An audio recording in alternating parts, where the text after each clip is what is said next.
I just wanted to show you this EVAP valve. There's a little notch in there.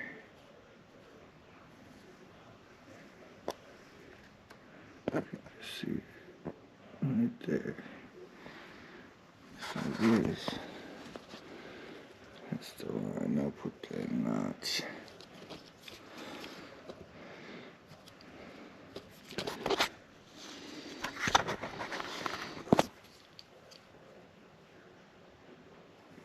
So it's gonna go in like that.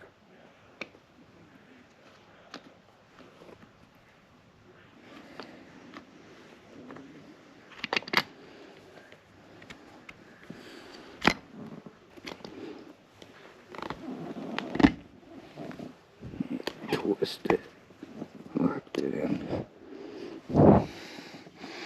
That's good.